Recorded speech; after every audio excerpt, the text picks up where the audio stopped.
Hello, once again, you are welcome to today's class. How was your break?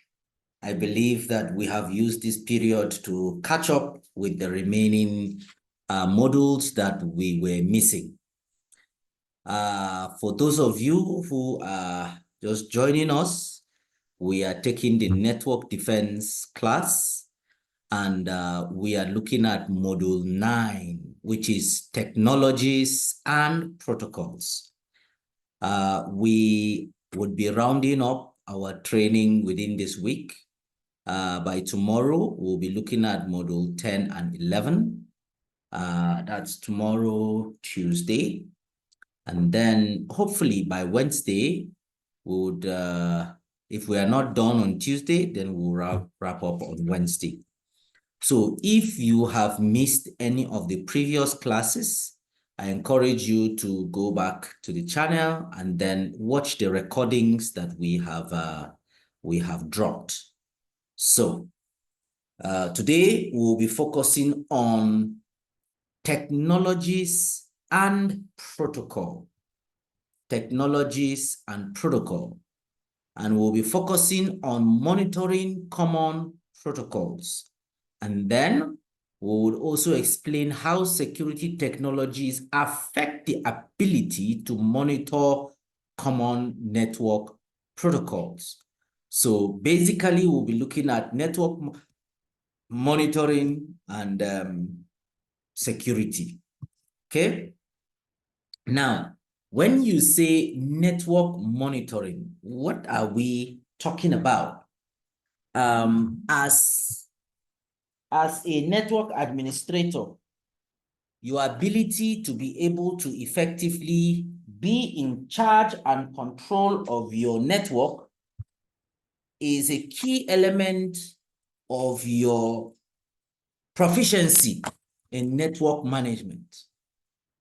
If you are in charge of the network and you cannot give an account of who connects, what device is up, which device is down, you know, what kind of traffic is permitted, what kind of traffic is not permitted. If you cannot give an account of which access points are currently up, which access points are down, if you cannot give an account of the servers that are up and the servers that are down, or the ones that have problems, then you have not yet arrived. So as administrators, part of our job is to be able to monitor. Okay. And in the course of this monitor, we have to also track the activities that goes on. For instance, if we are doing a traffic network audit, probably there is a breach or we are trying to backtrace the traffic, the source. We need to check on our monitoring. So we'll be focusing on now syslog and NTP. What is syslog? Syslog is just system log, okay? Logs of the system. As you use the device, it keeps log. And what is this log? It's just a record of everything that happens. So the syslog standard is used for logging event messages from network devices and endpoints. The standard allows for a system-neutral means of transmitting, storing, analyzing messages. Many types of devices from many different vendors can use syslog and send log entries to central servers that run a syslog daemon. Okay? This centralization of log collections help to make security monitoring practical. Servers that run syslog typically listens on UDP port 514. Okay? So the illustration here is that you have these devices. You have your firewall, you have your server, you have your switch, you have your router. These are your devices on your network that you have been using. Now, this is your own device that you're using for security monitoring.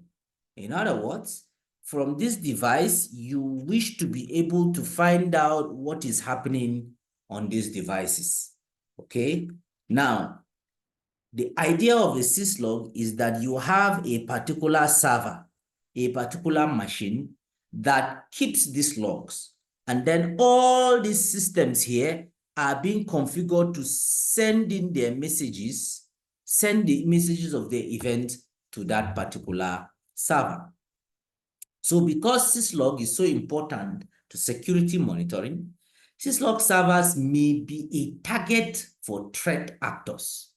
Some exploits, such as those involving data extraction, can take a long time to complete because the ways in which data is secretly stolen from the network can be very slow. Threat attackers may try to hide the fact that exfiltration is occurring. They attack syslog servers that contain the information that could lead to detection of the exploit. Hackers may attempt to block the transfer of data from syslog clients to the servers. They may hamper with or destroy the log data or the software that creates and transmits log messages. So the next generation syslog implementation offers enhancement that can help prevent some of the exploit that target syslogs. Now, who may want to attack a syslog server? It's someone who wants to clean their footprints. You have already carried out, or you intend to carry out your activity. So you want to clean up your footprint. You don't want anybody to know where you have been and what you have done and things like that. That is where you target syslog, okay? Another part of monitoring is the NTP. NTP stands for Network Time Protocol. Network Time Protocol. Now, what is NTP and why is it important? You see, I have my firewall here.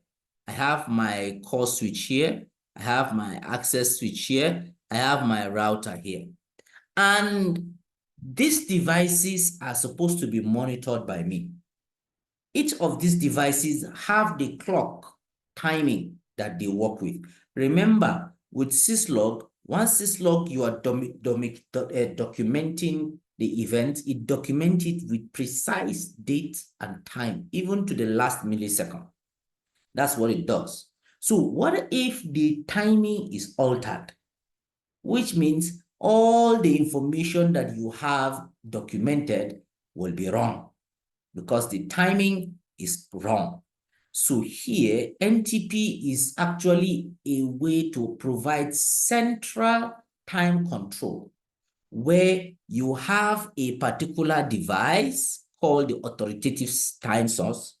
And this device is the guy that is like the clock. Then all the devices that you are having are going to be synchronized by this authoritative source from this server, from this NTP server. So you have the NTP server, and the job of this NTP server is to provide the current timing to all your network devices. So NTP actually operates at UDP port 1, 2, 3. So you as a network administrator, you need to be able to open that port if you are using NTP. But if you are not using NTP, then you may just block it. So because events that are connected to an exploit can leave trace across every network device on their path to the target system, timestamps are essential for detection. Threat actors may attempt to attack the NTP infrastructure to corrupt time information used to correlate log network events. This can serve to obfuscate trace of ongoing exploits. In addition, threat actors have been known to use NTP systems to direct DDoS attack through vulnerabilities in the client or server software. So while these attacks do not necessarily result in corrupted security monitoring data, they can disrupt network availability. Okay? DNS. What is DNS? DNS stands for Domain Name System. And what does it do? Basically, it is the device that converts your domain name to the IP corresponding IP address. It is like your name and your ID number. So the DNS is the guy that if somebody calls your name, he relates it with your ID number. Or if somebody calls your ID number, he relates it to your name. That's how it basically works. So many organizations have less stringent policies in place to protect against DNS-based threat than to protect against other types of exploits. Attackers have recognized this and commonly encapsulate different network protocols within DNS to evade the security devices. DNS is now used by many types of malware. Some varieties of malware use DNS to communicate with command and control servers and to exfiltrate data in traffic disguised as normal DNS queries. So various types of encoding, such as base64 or 8-bit binary and hex, can be used to camouflage the data and evade basic data loss prevention measures. Okay, so for example, malware could encode stolen data as the subdomain portion of a DNS lookup and the domain where the name server is under control of the attacker. So for instance, this is the compromised DNS server here. And this is the DNS query. What are we saying? You have a domain name. The DNS has both domain name and the IP address. So if somebody calls in a domain name, it corresponds it to the IP address and then route the traffic to the correct destination. So here we are saying that if this attacker actually, this attacker actually compromises this particular server, then he can change the queries. He can change the destination. So if, for instance, the particular domain name is pointed to a particular IP address, he will change the IP address. Okay, so that is just what it means. For instance, let me share my screen, just a minute. Let me show you this.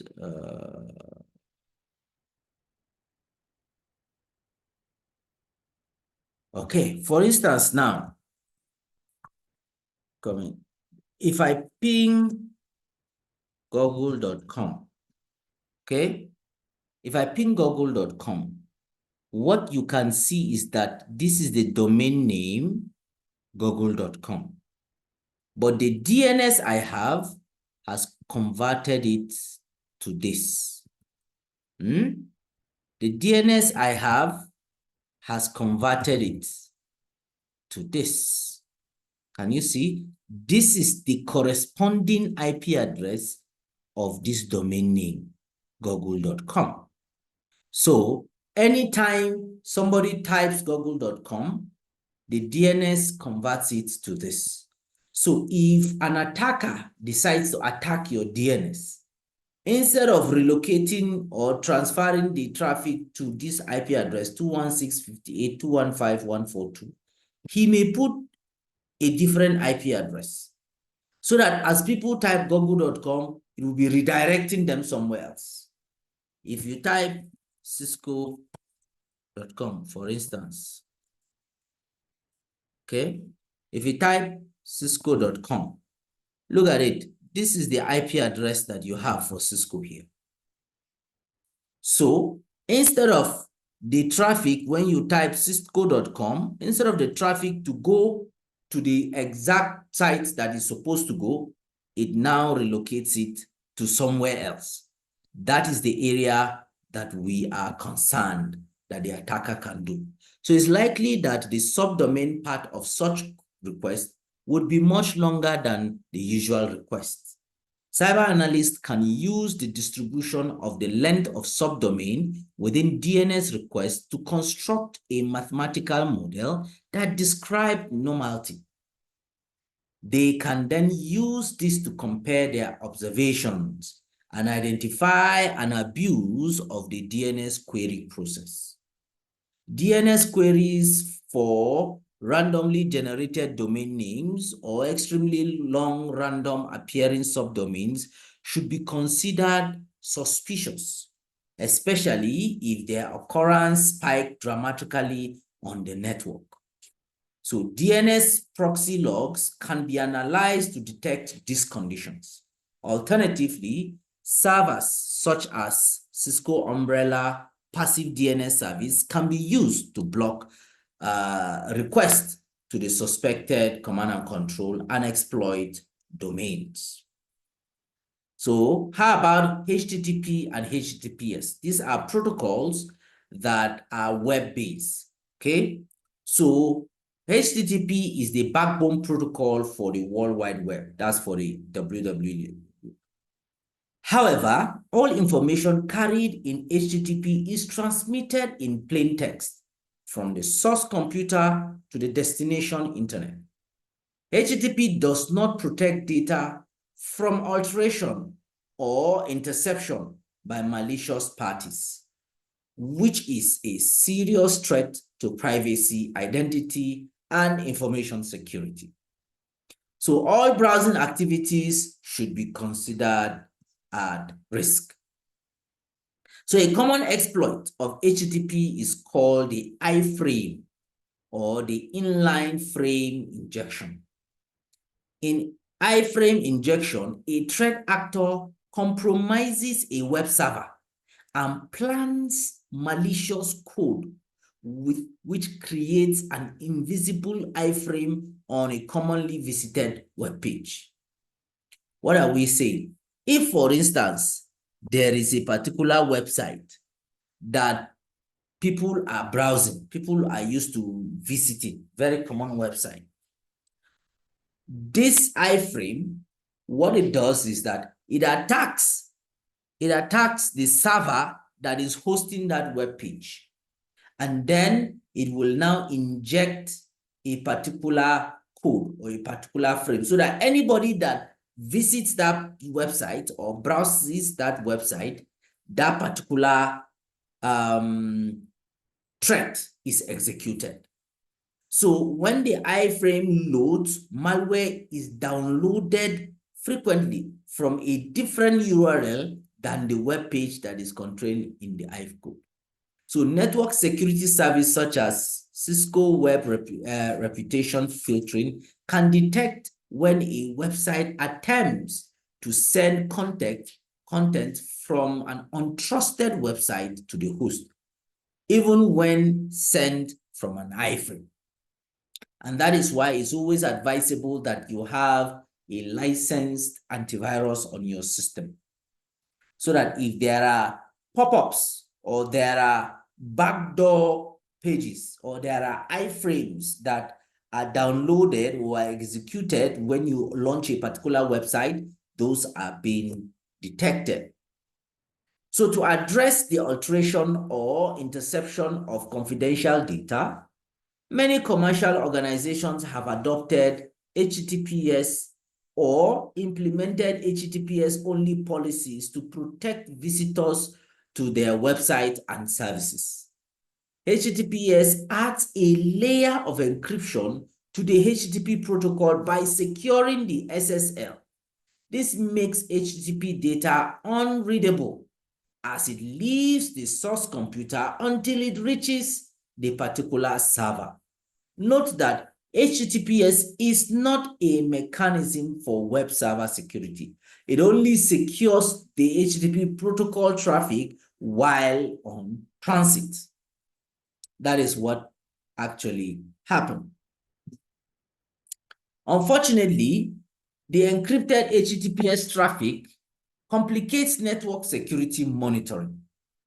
Some security devices include the SSL decryption and injection. However, this can present processing and privacy issues. In addition, HTTPS adds complexity to packet capture during the additional messaging involved in establishing the encrypted connection. This process represents additional overhead on top of HTTP. So if I have a client here that sends a browse request of a particular page to the cloud or to a particular server using HTTPS, the web server will now send a public key certificate to the client, because the idea of HTTPS is that the transfer of the data is secure. Okay, so if this happens, client browser ensures that the certificate is unexpired or unrevoked and was issued by a trusted party. Okay, if a client browser creates a systematic key and sends to the server, the server now uses the systematic key and encrypt the page and then send it back to the client. So there's like a two-way exchange of information. That is about HTTP. How about email protocols? Email protocols such as SMTP, POP, and IMAP can be used by threat actors, all the time to spread malware. SMTP sends data from a host to a mail server and between mail server like DNS, HTTP, and so on and so forth. What are we talking about here? Some of us have mail clients on our system such that our mails are downloaded locally to our system. And if that happens, it makes our work easy. But how secure is that? That is what we are talking about. So SMTP, which is the protocol that governs the transmission of mails, has been used in the past by malware to exfiltrate data from the network. So security monitoring could reveal this type of data based on features of the email message. So IMAP and POP3 are used to download email messages from the mail server to the host computer. So they are the application protocol that are responsible for bringing malware to the host. Security monitoring can identify when a malware attachment enters the network and which host is first infected. Retrospective analysis can then track the behavior of the malware from that point forward. The malware behavior can be understood and the threat identified. And then finally, the security monitoring tool may now allow recovery of infected file attachment for submission to malware sandbox for analysis. Another protocol, common protocols we've been looking at now. Another protocol is the ICMP. So you see, we have looked at the syslog protocol. We have looked at the NTP protocol. We have looked at the DNS protocol. We have looked at the email service that covers SMTP protocol, and so on and so forth, IMAP and POP. Okay, that's what we looked at. Now we're looking at ICMP. ICMP is the Internet Control Messaging Protocol. What does it do? It's the tool that helps us in doing our ping, that checks the availability of a remote system. It does end-to-end check. So when you run a ping, like what we just did here, where is it? When I run a ping here, for instance, if I run a ping here, for instance, You see, I'm trying to send an end-to-end connectivity. Now it's telling me request timeout, okay? So it's checking this particular reachability to this. So that is what the ping does, okay? That's what the end-to-end ping does. So ICMP has many legitimate uses. However, ICMP functionality has been used to, by threat actors to craft out several exploits. ICMP can be used to identify hosts on the network, the structure of the network, and to even determine the operating system that is used on the network. So it can be used as a vehicle for various types of DOS attacks. ICMP can be used for data exfiltration as well.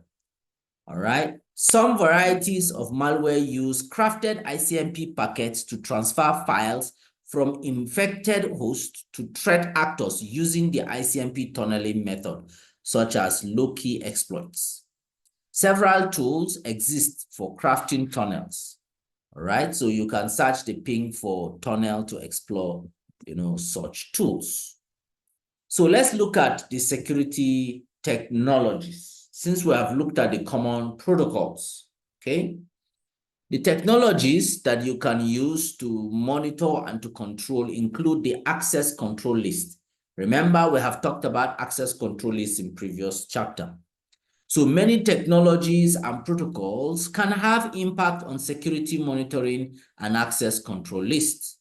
Access control lists are technologies that contribute to an evolving set of network security protections, but can give a false sense of security if they are overly relied on. In other words, yes, access list ACLs are very good, but it's not for you to 100% rely on them. All right. So the figure illustrates the use of ACLs to permit only traffic types of the ICMP traffic.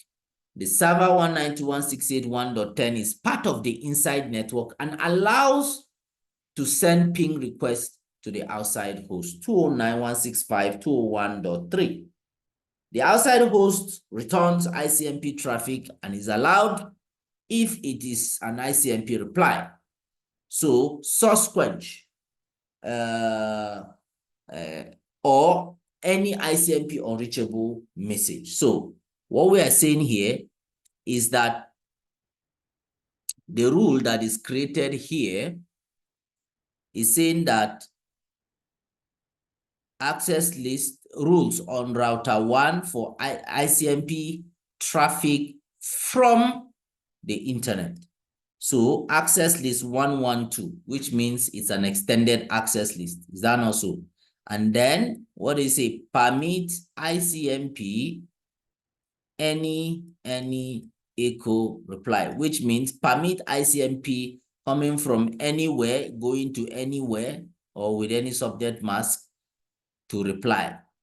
All right. So if this guy sends a ping from this router, it is permitted to accept the reply. So this guy now sends a ping to test whether this guy is available.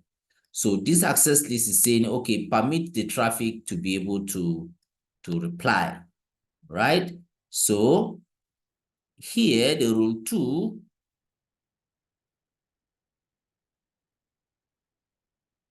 says rules on router 1 for ICMP traffic from inside the network. Okay. Okay, the reply is from outside the network. This is outside. This is the internet. And then this is from inside the network. So access list 114, extended access 6, permit ICMP this network anywhere echo.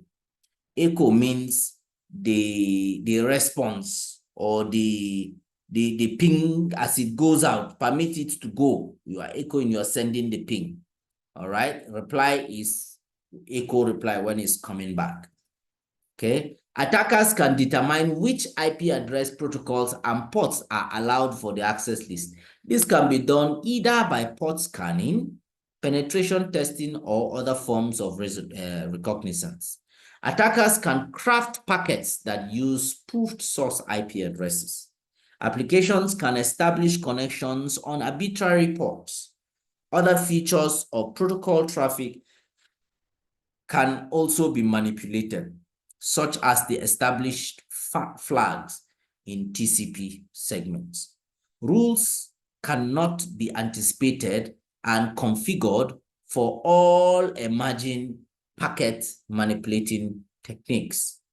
To detect and react to packet manipulation, more sophisticated behaviors and context-based measures need to be taken. All right, so a Cisco next generation firewall, advanced malware protection, AMP, email and web content appliances can actually address the shortcomings of these rule-based measures. Then, so we've looked at access list now, securing your traffic using access list. Now we're looking at NAT and PAT, securing your network using NAT and PAT. NAT is network address translation. PAT is port address translation. What are they? It's just trying to say you are translating the IP address from your local IP to your public IP. If your IP address is local or private, then it's a different thing. If your IP address is public, then it's a different thing, okay? So multiple IP addresses are mapped to one or more public IP addresses that are visible on the internet. So hiding the individual IP addresses that are inside the network, this problem can be especially relevant with NetFlow data.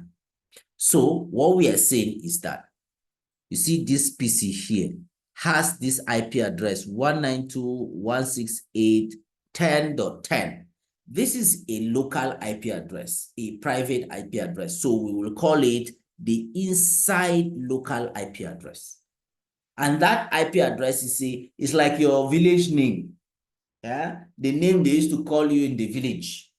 But these days, you know, people, when they go to universities or they go to schools, the name that they are used to be called in the village, they don't use it like that. They change a name. If they're in the university now, they will be called a different name. Yeah, but if they go back to the village, they will be called a different name. So that's what they are doing, address translation. So here, the inside local IP address is the local name. But anytime this IP address wants to go to the public domain, wants to go to the internet, he changes the name, the IP address, because the internet does not permit local names, local IPs. They are not routable. So it now changes to a public domain, public IP address. Okay?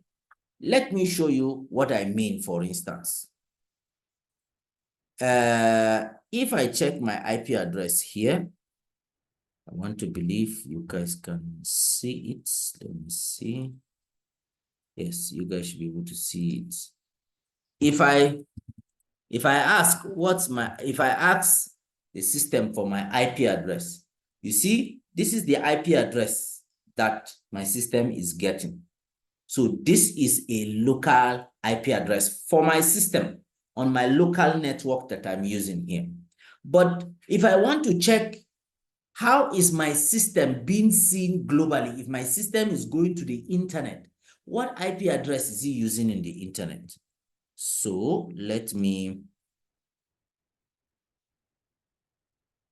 share this. Oh, sorry.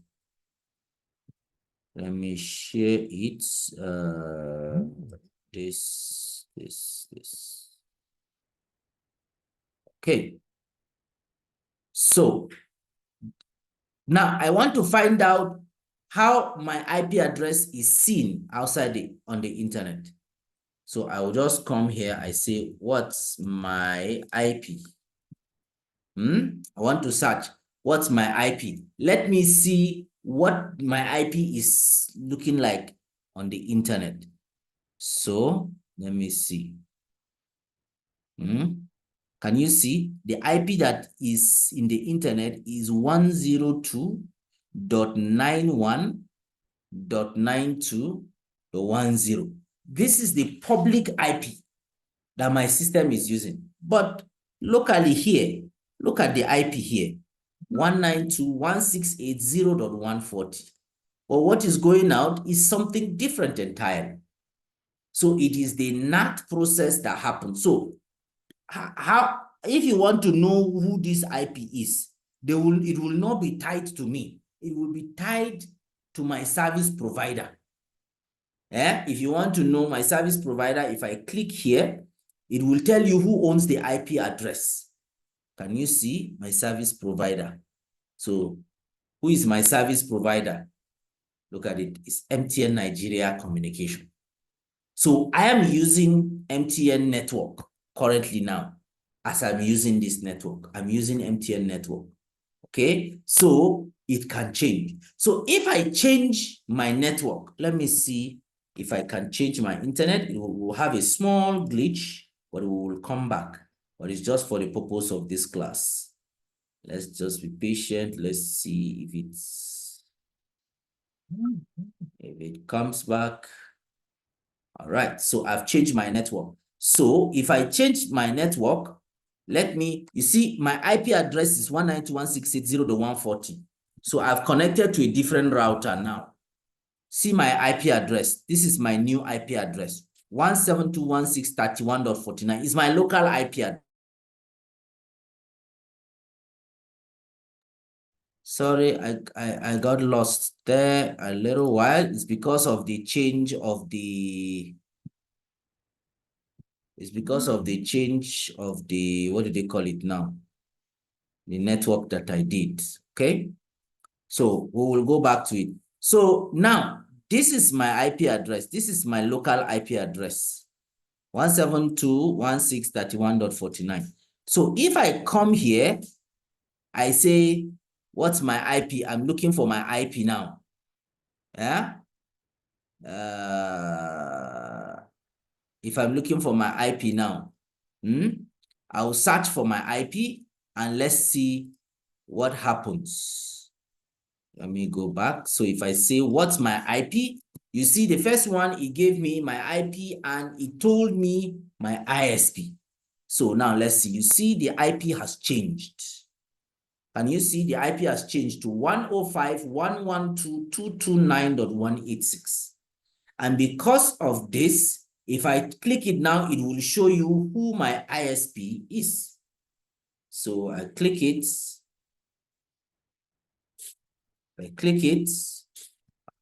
So you see it has shown me now. Who is the ISP in this case? You see the ISP in this case is Airtel Network. So I'm using MTN and Airtel. So Airtel Network is what it's using.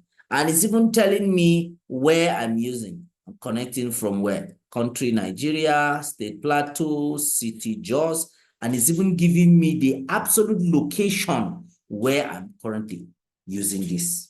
Okay, that is it. So let me revert back to the MTN. So we may have a little glitch. So just bear with me if we do have that.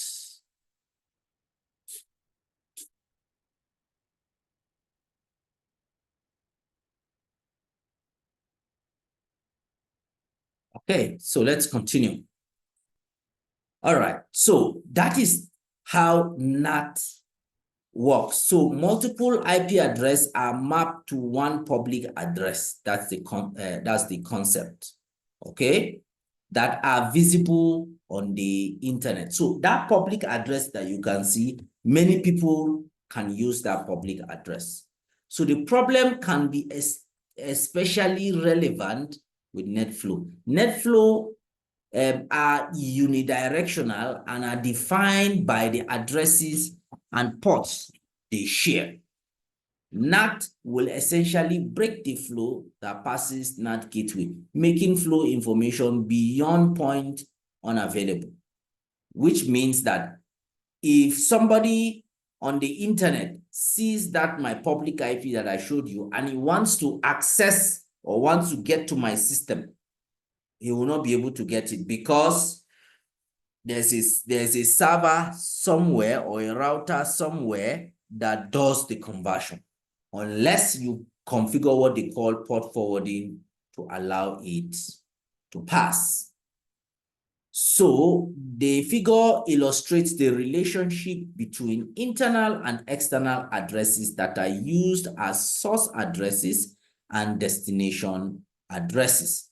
So if you look at this image, there's what they call the inside network, and then there's what we call the outside network. Now, under inside network, you see what they say, the local addresses. Under global addresses is for the outside network. When they say global addresses or outside network, these are IP addresses that are routable on the internet. They are permitted. But the local IP addresses that you use are not routable. So what happens? This local IP address is sent to this router here, this router 2. And you see this outside local address is like the gateway that is going to take you out in this case. Once it takes you out, then there is a global address you're going to use. Global inside global address. Then you have the outside global address. So observe and see that the outside global address and the outside local address is about the same thing. Okay? And it's talking about the web server in this particular case. All right? But you see, this one, the inside global is the IP address of the network that you are reaching out outside. Okay? Encryption, encapsulation, and tunneling. As mentioned with HTTPS, encryption can present challenges to security monitoring by making packet details unavailable. Encryption is part of VPN technologies. The encrypted traffic essentially establishes a virtual point-to-point connection between networks over public facilities. Encryption makes the traffic unreadable to any other device but the VPN endpoints. A similar technology can be used to create a virtual point-to-point connection between an internal host and threat actor devices. So malware can establish an encrypted tunnel that rides on a common and trusted protocol and use it to exfiltrate data from the network. Peer-to-peer networking and Tor. So you see, all what we have looked at earlier on is the protocols. So we have looked at what do they call it now? Syslog. We have looked at NTP. We have looked at DNS. We have looked at email. We have looked at HTTP. We have looked at all the protocols. Now we're looking at the technologies that we are using to be able to protect them. Are we together? We're looking at these different technologies. That is where we started with access lists. Then we went to NAT and PAT. Now we're looking at encryption, encapsulation, and tunneling. Then peer-to-peer. So in peer-to-peer networking, host can operate in both client and server. That's the idea of the peer-to-peer. So if I have a PC here, and then I have another PC here, then I have a router. So this PC can be a client, this can be a server. This can be a server, this can be a client. That is the idea of P2P. So each one can share resources. So you see, each one of these ones can be a server, each one of them can be a peer. So they are like connected to each other. So one tool that is common is the BitTorrent that uses P2P, all right? Bitcoin also is a P2P operation that involves the sharing of distributed database, right? Anytime unknown users are provided access to network resources, security is a concern. P2P file sharing applications should not be allowed on corporate networks. P2P network activities can circumvent firewall protection and is a common vector of the spread of malware, which is very, very true. So if you are a network administrator, you need to identify all these P2P applications like BitTorrent. In fact, if you can identify the port number used for P2P, you block that port, and that's all. P2P is inherently dynamic. It can operate by connecting to numerous destinations, IP addresses, and it can also be dynamic port numbering. All right, so shared files are often infected with malware, and threat actors can position their malwares on P2P client for distribution to other users, right? So to present several challenges to cybersecurity analysts, first, Tor is widely used by criminal organizations in the darknet. Tor is a particular browser. It's a browser that does not have tracking abilities. It is difficult for somebody to track what you are doing when you're using Tor. And that's why most people that use it on the darknet, they use Tor, cyber criminal. So in addition, Tor has been used as a communication channel for malware command and control, because the destination IP address of Tor traffic is obfuscated by encryption, with only the next hop Tor node known. Tor traffic avoids block lists that have been configured on security devices. Okay? Security devices. Load balancing. Load balancing involves the distribution of traffic between devices or network paths to prevent overwhelming network resources with too much traffic.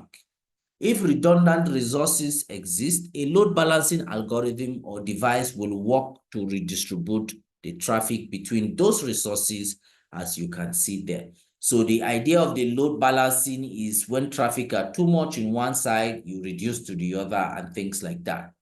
So one way is done on the internet is through various techniques that use DNS to send traffic resource that have the same domain but multiple IP addresses. In some cases, the service distribution may be the servers that are distributed geographically. This can result in a single internet transaction being represented by multiple addresses on the incoming packets. This may cause suspicious feature to appear in packet capture. So in addition, some load balancing managers devices use probe to test the performance of different paths and health of different devices. So for example, load balancing managers may send probe to the different servers that is load balancing traffic to detect that the servers are operating or not. This is done to avoid sending traffic to a resource that is not available. However, these probes can appear to be suspicious traffic if the cybersecurity analyst is not aware that the traffic is part of the operation of the load balancing manager. So this is the end of our topic. What we have looked at is technologies and protocols, okay?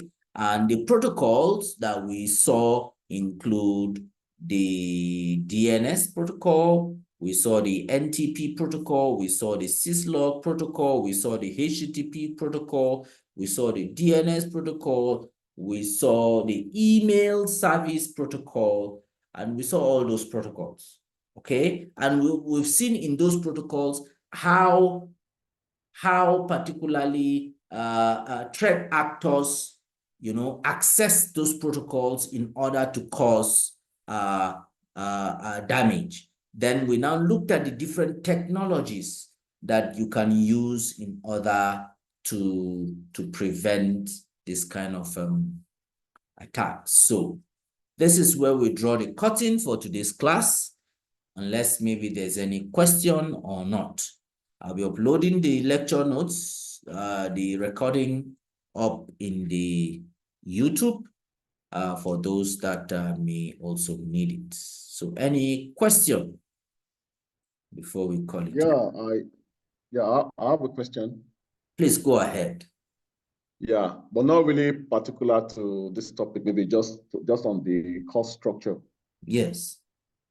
Yeah, I know last week you posted that they've added 2 weeks more, but I want to be clear with the date so that because I know it's also for me as a person, it's going to affect my speed. I love the materials on the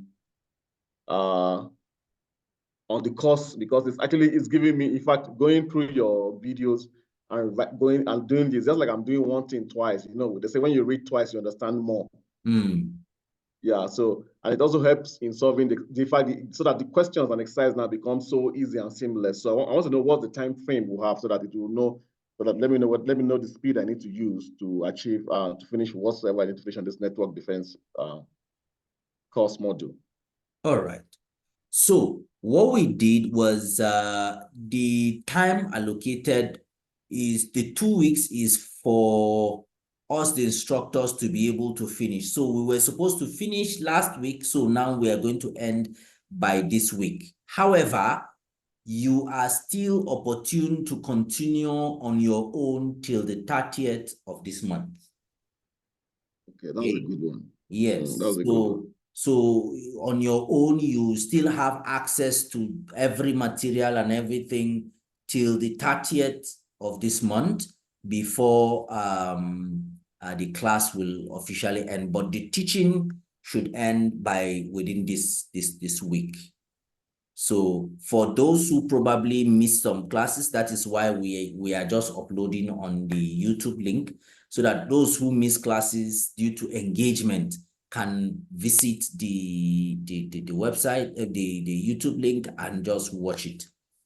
All right. Okay. And the one about, so the same time still apply for the exams we need to write as well? Yes, the same applies for the exam. The exam still, you take your time, but the exam, you need to finish it before 30th of this month. Okay. All right. Yes. So thanks so much. Yeah. You're welcome. You're welcome. All right. Any other question before we call it a day? All right. So in the absence of any other questions, thank you very much for participating in today's class. See you guys tomorrow, same time on the same link. Good night.